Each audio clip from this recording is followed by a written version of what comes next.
एक एयरक्राफ्ट जिसे केवल लड़ाकू जेट या फाइटर प्लेन के रूप में भी जाना जाता है, वह एक सैन्य विमान है जिसे मुख्य रूप से दूसरे विमानों के खिलाफ हवा से हवा में लड़ाई के लिए डिजाइन किया गया है। लड़ाकू विमानों की मुख्य भूमिका हवाई सुरक्षा स्थापित करना है, अर्थात वे दुश्मन के विमानों को नष्ट करके और उन्हें मित्र सेनाओं पर हमला करने से रोककर आसमान पर हावी होते हैं। लड़ाकू विमानों की विशेषता उनकी हाई स्पीड, चपलता, उन्नत एवियोनिक्स और शक्तिशाली हथियार हैं, जिनमें मशीन गन, तोप, मिसाइल और बम शामिल हो सकते हैं। वे दुश्मन के विमानों का पता लगाने, ट्रैक करने और उन पर हमला करने के लिए आधुनिक रडार और आधुनिक टारगेटिंग सिस्टम से लैस हैं। लड़ाकू विमानों में अक्सर दिन या रात और सभी मौसम स्थितियों सहित विभिन्न वातावरणों में काम करने की क्षमता होती है। लड़ाकू विमान कई प्रकार के होते हैं, प्रत्येक को विशिष्ट भूमिकाओं के लिए डिजाइन किया गया है। जैसे एयर सुपेरियॉरिटी फाइटर्स, इन्हें हवाई क्षेत्र पर नियंत्रण सुनिश्चित करते हुए दुश्मन के विमानों पर हमला करने और नष्ट करने के लिए डिजाइन किया गया है। मल्टी रोल फाइटर्स, ये हवा से हवा में युद्ध और हवा से जमीन पर दोनों मिशनों को अंजाम दे सकते हैं।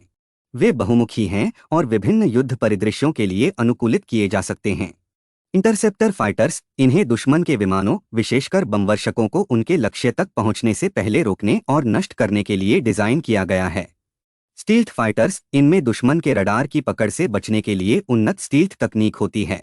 कार्बन फाइबर और आयरन के मिश्रण से बना हुआ पेंट लड़ाकू विमान का बाहरी ढांचे पर लगा के यह टेक्नोलॉजी तैयार किया जाता है। यह बहुत महंगी तकनीक है। लड़ाकू विमान आधुनिक सैन्य अभियानों में महत्वपूर्ण भूमिका निभाते हैं। जमीनी सैनिकों को हवाई सहायता प्रदान करते हैं, दुश्मन के विमानों से बचाव करते हैं और जमीनी लक्ष्यों पर सटीक हमले करते हैं। प्रथम विश्व युद्ध के दौरान लड़ाकू विमानों का उपयोग शुरू हुआ, जो हवाई युद्ध की शुरुआत और युद्ध में एक महत्वपूर्ण कारक के रूप में वायुशक्ति के विकास का प्रतीक था। प्रथम विश्व युद्ध से पहले विमानों का उपयोग मुख्य रूप से रेस्क्यू के लिए किया जाता था। युद्ध में विमान का उपयोग करने का विचार अभी भी अपनी स्टार्टिंग फेज में था और अधिकांश विमान निहत्थे थे, बजाय दुश्मन की हरकतों को देखने और तोपखाने की आग को निर्देशित करने पर ध्यान केंद्रित करते थे। प्रथम विश्व युद्ध के दौरान आवश्यकता के कारण लड़ाकू विमानों को हथियारबंद करना पड़ा। पहले पायलट्स विमानों को निष्क्रिय करने के लिए पिस्तौल, राइफल या ईंटें ले जाते थे। हालांकि यह तेजी से विकसित हुआ। पहला सच्चा लड़ाकू विमान तब विकसित हुआ जब विमानों पर मशीनगनें लगाई गईं। चुनौती यह थी कि प्रोपेलर के माध्यम से मशीन गन को बिना नुकसान पहुंचाए कैसे फायर किया जाए। इस समस्या को सिंक्रोनाइजेशन गियर के विकास से हल किया गया, जिससे बंदूक को प्रोपेलर आर्क के माध्यम से फायर किया जा सके। 1915 में पेश किया गया जर्मन फोक्कर आइंडेकर सिंक्रोनाइजेशन गियर से लैस पहले विमानों में से एक था, जिससे जर्मन पायलटों को महत्वपूर्ण लाभ मिला। जैसे जैसे अधिक देशों ने अपने लड़ाकू विमान विकसित किए, हवाई लड़ाई अधिक आम हो गई, जिससे रणनीति और प्रतिष्ठित डॉगफाइट का विकास हुआ। दो या दो से अधिक विमानों के बीच कम दूरी की लड़ाई। प्रथम विश्व युद्ध के बाद कई तकनीकी प्रगति के साथ लड़ाकू विमानों का विकास जारी रहा। विमान के डिजाइन बाइप्लेन से मोनोप्लेन में स्थानांतरित हो गए, जो तेज और अधिक गतिशील थे। विमान निर्माण भी लकड़ी और कपड़े से लेकर ऑलमेटल डिजाइन में विकसित हुआ, जिससे प्रदर्शन में सुधार हुआ। अधिक शक्तिशाली इंजनों ने लड़ाकू विमानों को तेजी से और ऊंची उड़ान भरने की अनुमति दी। द्वितीय विश्व युद्ध के एंड में पहले ऑपरेशनल जेट फाइटर्स की शुरुआत हुई।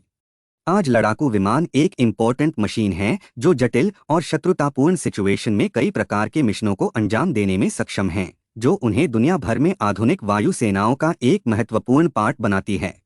तो आज हम अपने वीडियो में 7 सबसे शक्तिशाली लड़ाकू विमानों के बारे में चर्चा करेंगे। Number 7, F-16।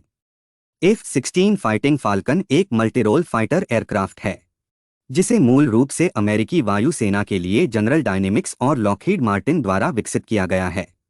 यह विश्व स्तर पर सबसे सफल और व्यापक रूप से उपयोग किए जाने वाले लड़ाकू विमानों में से एक है, जो 25 से अधिक देशों की वायु सेनाओं में सेवारत है।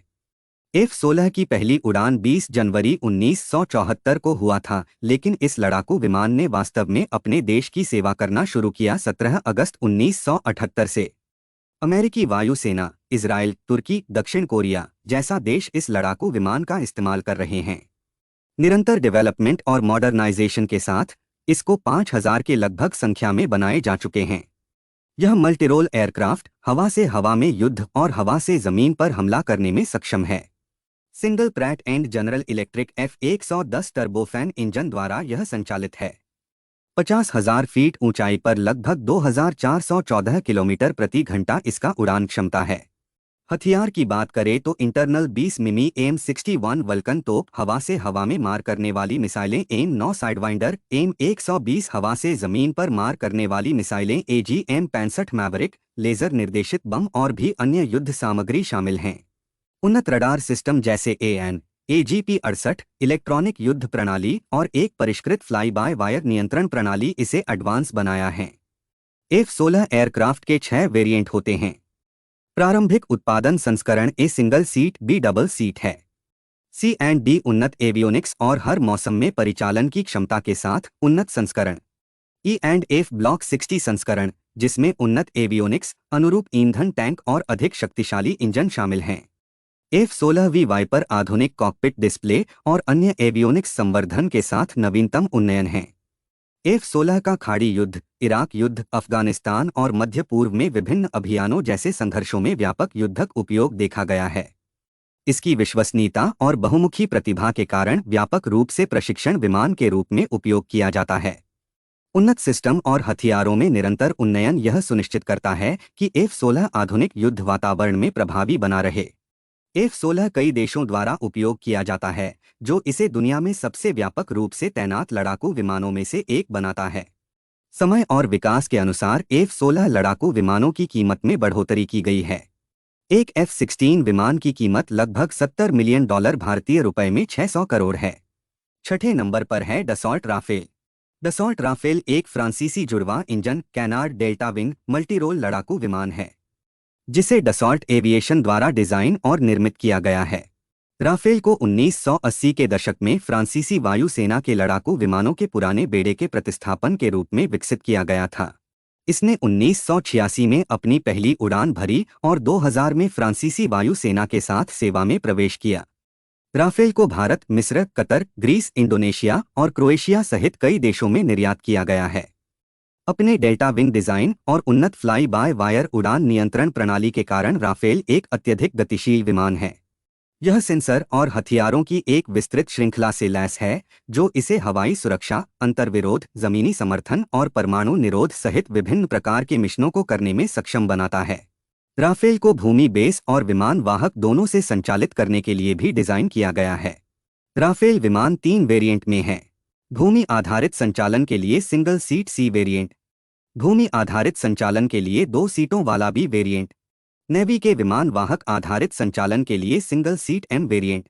राफेल उन विमानों में से एक है जिसके पास युद्ध का काफी अनुभव है। राफेल को अफगानिस्तान, लीबिया, माली, सीरिया और इराक में युद्ध अभियानों में तैनात किया जा चुका है। इसके पास हवा से हवा और हवा से जमीन पर लड़ाई में सफलता का एक सिद्ध ट्रैक रिकॉर्ड है। सिंगल और डबल पायलट्स द्वारा उड़ाया जाने वाला यह एयरक्राफ्ट लंबाई में 15.3 मीटर, चौड़ाई में 10.8 मीटर और ऊंचाई में 5.3 मीटर का है। इसका खाली वजन 10 टन और अधिकतम टेक वजन लगभग 25 टन है। यह एयरक्राफ्ट 7500 किलोग्राम थ्रस्ट जनरेट करने वाला दोगुना स्नेकमा M88 आफ्टरबर्निंग टर्बोफैन इंजन से लेस है। इसका अधिकतम गति 1350 मील प्रति घंटे, रेंज 2300 मील और यह उच्चतम 50,000 फीट ऊंचाई तक उड़ सकता है। 30 मिमी डेफा 554 तोप, माइका, मीटियोर और M130 सहित विभिन्न हवा से हवा में मार करने वाली मिसाइलें जैसे स्कैल्प, ASM और GBU-12 सहित हवा से जमीन पर मार करने वाले विभिन्न हथियार इसमें लगाया जा सकता है। 4.5 जनरेशन के राफेल को दुनिया का सबसे उन्नत लड़ाकू विमानों में से एक माना जाता है। भारत के पास 36 राफेल हैं। यह भारतीय वायुसेना में प्रमुख भूमिका निभा रहा है। इसके आने वाले कई वर्षों तक वायुसेना और नौसेना की सेवा में बने रहने की उम्मीद है। एक डसॉल्ट राफेल की कीमत भारतीय रुपए में 670 करोड़ है। 5 नंबर पे है कि F-21 बोरामे। F-21 बोरामे, जिसे पहले F-X के नाम से जाना जाता था, इंडोनेशिया के सहयोग से दक्षिण कोरिया द्वारा विकसित एक मल्टीरोल लड़ाकू विमान है। यह हवाई सुरक्षा मिशन से लेकर जमीनी हमले तक विभिन्न प्रकार की भूमिका निभाने में सक्षम स्वदेशी उन्नत लड़ाकू विमान विकसित करने के दक्षिण कोरिया के महत्वाकांक्षी प्रयास का प्रतिनिधित्व करता है। दक्षिण कोरियाई वायुसेना में F-4 और F-5 विमानों के पुराने बेड़े को बदलने के लिए 4.5 पीढ़ी के लड़ाकू विमान विकसित करने के लिए के F-X कार्यक्रम शुरू किया गया था। परियोजना आधिकारिक तौर पर 2015 में शुरू हुई। के F-21 बोरामे के विकास का नेतृत्व कोरिया एरोस्पेस इंडस्ट्रीज KAI ने किया है, जिसमें दक्षिण कोरियाई सरकार का महत्वपूर्ण सहयोग है।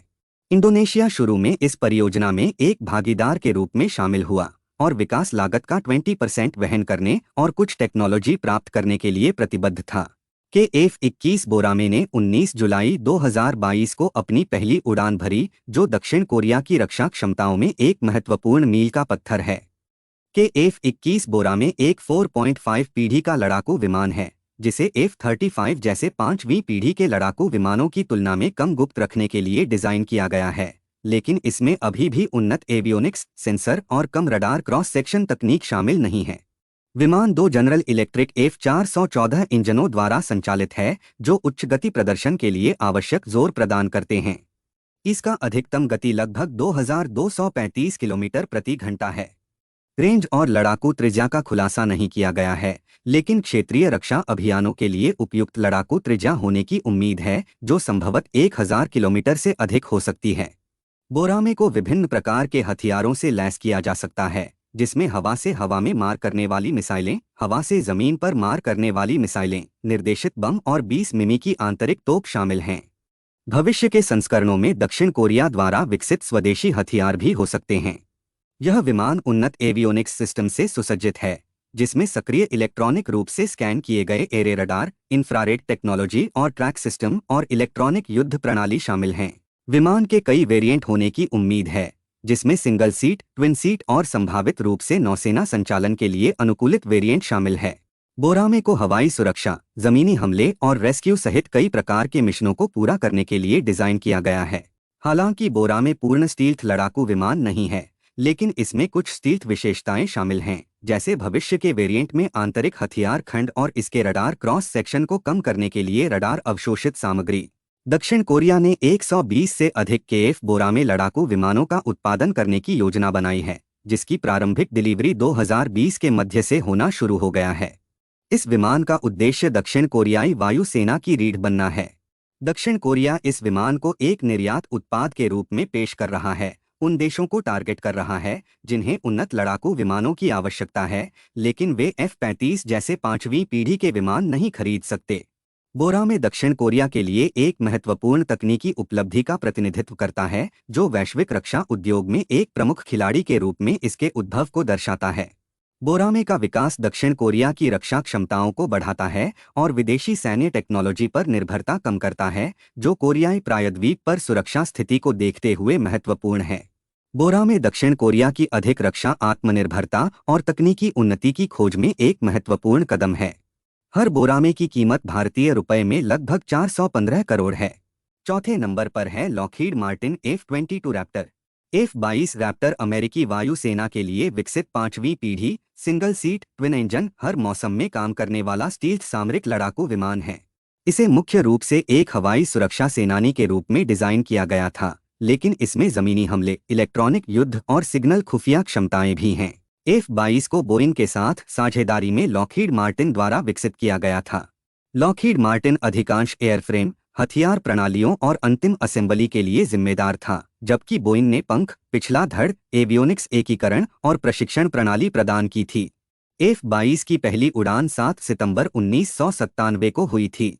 विमान ने आधिकारिक तौर पर 15 दिसंबर 2005 को USAF के साथ सेवा में प्रवेश किया। F-22 अपनी उन्नत स्टील्थ क्षमताओं के लिए जाना जाता है, जिससे रडार द्वारा इसका पता लगाना बेहद मुश्किल हो जाता है।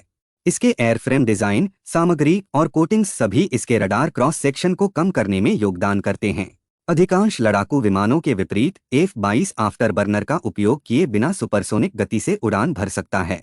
यह क्षमता, जिसे सुपर क्रूज के रूप में जाना जाता है, इसे बड़ी दूरी को तेजी से और कम ईंधन खपत के साथ कवर करने की अनुमति देती है। विमान में थ्रस्ट वेक्टरिंग नोजल होते हैं, जो इसकी गतिशीलता को बढ़ाते हैं, जिससे यह उन्नत हवाई युद्धाभ्यास करने में सक्षम होता है, जो अन्य लड़ाकू विमानों के लिए कठिन है। F-22 अत्याधुनिक एवियोनिक्स सिस्टम से सुसज्जित है, जिसमें कम अवलोकन क्षमताओं वाला एक उन्नत रडार सिस्टम APG-77 और एकीकृत सेंसर शामिल हैं, जो पायलटों को असाधारण स्थितिजन्य जागरूकता प्रदान करते हैं। F-22 विभिन्न प्रकार के हथियारों से सुसज्जित है, जिनमें एक इंटरनल 20 मिमी M61A2 वल्कन तोप, हवा से हवा में मार करने वाली मिसाइलें, हवा से जमीन पर मार करने वाले हथियार, ज्वाइंट डायरेक्ट अटैक म्यूनिशन और स्मॉल डायामीटर बम शामिल हैं।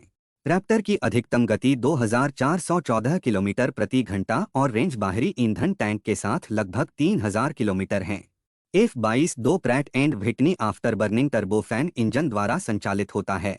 प्रत्येक इंजन लगभग 35,000 पाउंड का थ्रस्ट पैदा करता है। F-22 का उपयोग मुख्य रूप से हवाई सुरक्षा मिशनों के लिए किया जाता है, लेकिन यह जमीनी हमले, खुफिया जानकारी जुटाने और इलेक्ट्रॉनिक युद्ध में भी सक्षम है। इसको मध्य पूर्व सहित विभिन्न अभियानों में तैनात किया गया है, जहां इसका उपयोग युद्ध और रेस्क्यू मिशन दोनों के लिए किया गया है। 195 विमानों के निर्माण के बाद 2011 में इस विमान का उत्पादन बंद कर दिया गया था, जिसका मुख्य कारण उच्च लागत और यह विश्वास था कि विमान की उन्नत क्षमताएं संभावित खतरों के लिए पर्याप्त से अधिक थीं। अब तक F-22 अमेरिकी वायुसेना के साथ सेवा में बना हुआ है। हालांकि नई तकनीकों के विकसित होने के कारण बेड़े के भविष्य के बारे में चर्चा चल रही है। F-22 रैप्टर को दुनिया के सबसे उन्नत लड़ाकू विमानों में से एक माना जाता है, जो गति, छिपने की क्षमता, चपलता और सटीकता का संयोजन करता है, जो इसे हवाई युद्ध में बेजोड़ बनाता है। दोस्तों, रैप्टर विश्व इतिहास का सबसे महंगा लड़ाकू विमान है। एक रैप्टर लड़ाकू विमान की कीमत भारत में लगभग 30 करोड़ रुपए है। तीसरे नंबर पर है Chengdu J-20 mighty dragon. Chengdu J-20, जिसे माइटी ड्रैगन के नाम से भी जाना जाता है, चीन द्वारा विकसित 5वीं पीढ़ी का स्टील्थ मल्टीरोल लड़ाकू विमान है। इसे चेंगडू एरोस्पेस कॉरपोरेशन द्वारा People's Liberation Army Air Force के लिए डिजाइन किया गया था। J-20 की पहली उड़ान 11 जनवरी 2011 को हुई। विमान को आधिकारिक तौर पर मार्च 2017 में एयर फोर्स के साथ सेवा में शामिल किया गया था। J-20 को उन्नत वायु सेनाओं, विशेष रूप से संयुक्त राज्य अमेरिका और उसके सहयोगियों का मुकाबला करने के लिए विकसित किया गया था, ताकि चीन को F-22 रैप्टर और अन्य 5वीं पीढ़ी के विमानों को मार गिराने में सक्षम एक गुप्त उच्च प्रदर्शन लड़ाकू जेट प्रदान किया जा सके। J-20 में कम रडार क्रॉस सेक्शन के साथ एक गुप्त एयरफ्रेम है, जिसमें कोणीय डिजाइन तत्व, आंतरिक हथियार खंड और रडार अवशोषित सामग्री शामिल है, जिससे रडार पर पता लगाना मुश्किल हो जाता है। J-20 5वीं पीढ़ी के कई अन्य लड़ाकू विमानों से बड़ा है, जो बड़े आंतरिक ईंधन टैंक और हथियार खंडों के लिए जगह प्रदान करता है, जिससे इसकी सीमा और पेलोड क्षमता बढ़ती है। J-20 वर्तमान में रूसी Al-31F इंजन या चीनी WS-10 इंजन द्वारा संचालित है। हालांकि चीन WS-15 इंजन विकसित कर रहा है, जिससे बेहतर थ्रस्ट प्रदान करने और विमान के समग्र प्रदर्शन में सुधार होने की उम्मीद है। J-20 उन्नत एवियोनिक्स से सुसज्जित है, जिसमें एक सक्रिय इलेक्ट्रॉनिक रूप से स्कैन किए गए एरे रडार, इंफ्रारेड टेक्नोलॉजी और ट्रैक सिस्टम और आधुनिक इलेक्ट्रॉनिक युद्ध क्षमताएं शामिल हैं। विमान अपने आंतरिक हथियार में हवा से हवा में मार करने वाली मिसाइलों AAM और सटीक निर्देशित युद्ध सामग्री PGM का संयोजन रखता है। J-20 हवाई और जमीनी दोनों लक्ष्यों पर निशाना साध सकता है, जो इसे एक बहुमुखी प्लेटफॉर्म बनाता है। J-20 को हवाई श्रेष्ठता और स्ट्राइक मिशन दोनों के लिए डिजाइन किया गया है, जो दुश्मन के विमानों पर हमला करने के साथ साथ जमीनी लक्ष्यों पर सटीक हमला करने में सक्षम है।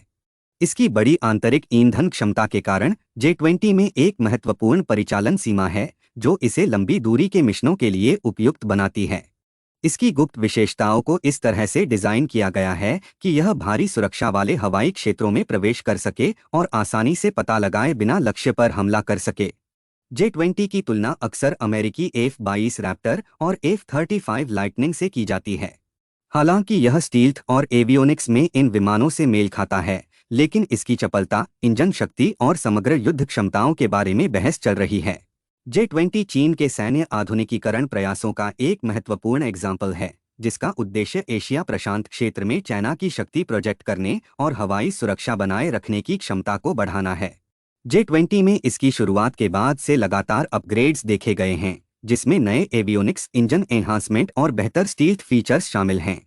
हालांकि चीन ने अभी तक निर्यात के लिए J-20 की पेशकश नहीं की है, लेकिन भविष्य में मित्र राष्ट्रों को संभावित बिक्री के बारे में अटकलें लगाई गई हैं। चेंगडू J-20 चीन की सैन्य विमान क्षमताओं में एक महत्वपूर्ण छलांग का प्रतिनिधित्व करता है, जो वैश्विक वायु शक्ति गतिशीलता में चल रहे बदलाव में योगदान देता है। एक चेंगडू J-20 भारतीय रुपए में लगभग 1000 करोड़ की है।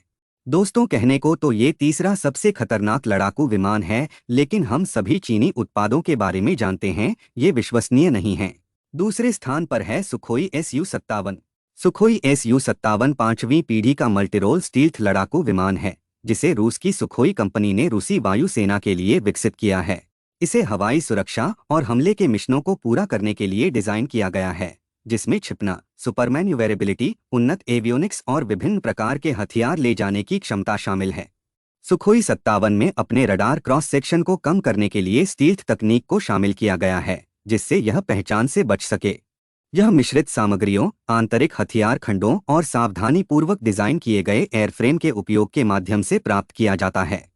SU-57 अत्यधिक गतिशील है, अपने थ्रस्ट वेक्टरिंग इंजन और उन्नत वायुगतिकी की बदौलत अत्यधिक हवाई युद्धाभ्यास करने में सक्षम है। यह इसे नजदीक की हवाई लड़ाई में प्रभावी बनाता है।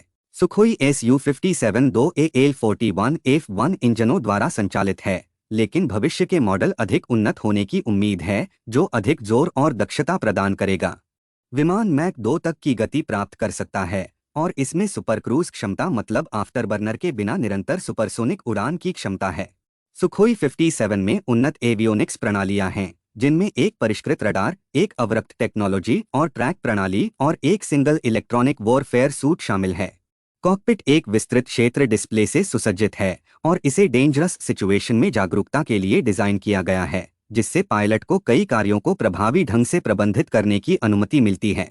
सुखोई SU-57 हवा से हवा और हवा से जमीन पर हथियारों की एक विस्तृत श्रृंखला ले जा सकता है, जिसमें दृश्य सीमा से परे मिसाइलें, कम दूरी की मिसाइलें और विभिन्न निर्देशित बम शामिल हैं। इसमें गोपनीयता बनाए रखने के लिए आंतरिक हथियार खंड हैं। हालांकि जब छिपने की चिंता कम होती है तो यह बाहरी रूप से भी हथियार ले जा सकता है। SU-57 को बहुभूमिका वाले मिशनों के लिए डिजाइन किया गया है, जिसमें हवाई सुरक्षा, जमीनी हमला और जहाजरोधी भूमिकाएं शामिल हैं।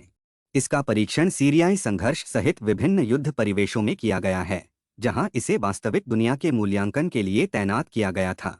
कार्यक्रम 2000 के दशक की शुरुआत में अगली पीढ़ी के लड़ाकू विमान विकसित करने के रूस के प्रयासों के हिस्से के रूप में शुरू हुआ।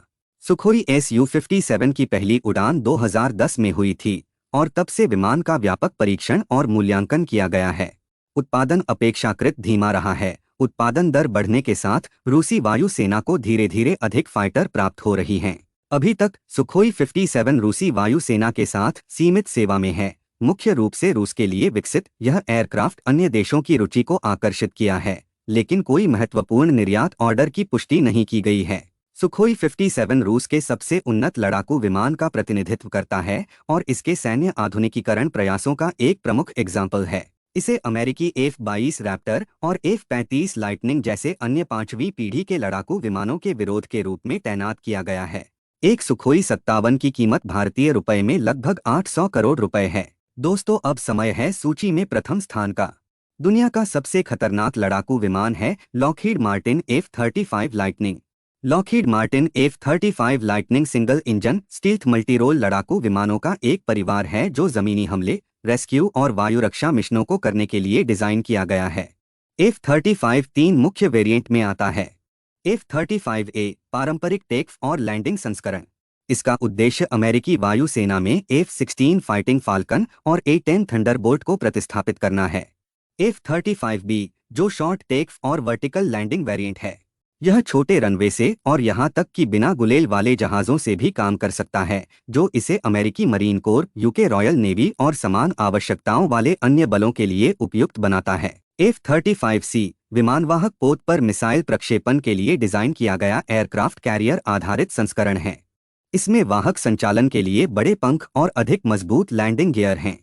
F-35 को उन्नत गुप्त सुविधाओं के साथ डिजाइन किया गया है, जिससे रडार द्वारा इसका पता लगाना मुश्किल हो जाता है। इसकी गुप्त क्षमताओं को इसके आकार, आंतरिक हथियार खंड और रडार अवशोषित सामग्री द्वारा बढ़ाया जाता है। यह सेंसर और एवियोनिक्स के अत्याधुनिक सूट से सुसज्जित है, जिसमें डिस्ट्रीब्यूटेड एपर्चर सिस्टम शामिल है, जो पायलट को विमान के चारों ओर 360 डिग्री दृश्य और इलेक्ट्रो प्रदान करता है। हवा से हवा और हवा से जमीन पर टारगेट्स के लिए ऑप्टिकल टारगेटिंग सिस्टम है। F-35 को नेटवर्क वाले वातावरण में संचालित करने, वास्तविक समय में अन्य विमानों, जमीनी बलों और कमांड सेंटरों के साथ डेटा साझा करने के लिए डिजाइन किया गया है। यह मैक 1.6 तक की गति प्राप्त कर सकता है और बिना ईंधन भरे 1200 समुद्री मील से अधिक की दूरी तय करता है। यह आंतरिक हथियारों का पूरा भार लेकर सुपरसोनिक उड़ान भरने में भी सक्षम है। विमान विभिन्न प्रकार के हथियार ले जाता है, जिसमें हवा से हवा में मार करने वाली मिसाइलें, हवा से जमीन पर मार करने वाली मिसाइलें और सटीक निर्देशित बम शामिल हैं। F-35 का उपयोग अमेरिकी वायुसेना, नौसेना और मरीन कॉर्प्स द्वारा किया जाता है। यह धीरे धीरे पुराने लड़ाकू विमानों की जगह ले रहा है और निकट भविष्य में इसके अमेरिकी वायु शक्ति की रीढ़ बनने की उम्मीद है। F-35 कार्यक्रम में कई अंतर्राष्ट्रीय भागीदार शामिल हैं और यह विमान United kingdom, Italy, Australia, Japan और अन्य देशों के साथ सेवा में है। F-35 को आज दुनिया के सबसे उन्नत लड़ाकू विमानों में से एक माना जाता है। एक F-35 भारतीय रुपए में लगभग 900 करोड़ का है। दोस्तों, हमारा देश भारत भी इस सूची से बाहर नहीं है। Advanced medium combat aircraft एमका Bharat द्वारा विकसित एक महत्वाकांक्षी लड़ाकू विमान परियोजना है। इसे स्टेल्थ क्षमताओं, उन्नत एवियोनिक्स और अन्य अत्याधुनिक तकनीकों के साथ 5वीं पीढ़ी के लड़ाकू विमान के रूप में डिजाइन किया गया है। एमका परियोजना का नेतृत्व aeronautical development agency, Hindustan aeronautics limited, भारतीय वायुसेना और विभिन्न अन्य भारतीय रक्षा संगठनों के सहयोग से किया जा रहा है। लड़ाकू विमान अभी तैयार नहीं है, सिर्फ प्रोटोटाइप तैयार है। हमें उम्मीद है कि यह अगले 4 वर्षों में तैयार हो जाएगा।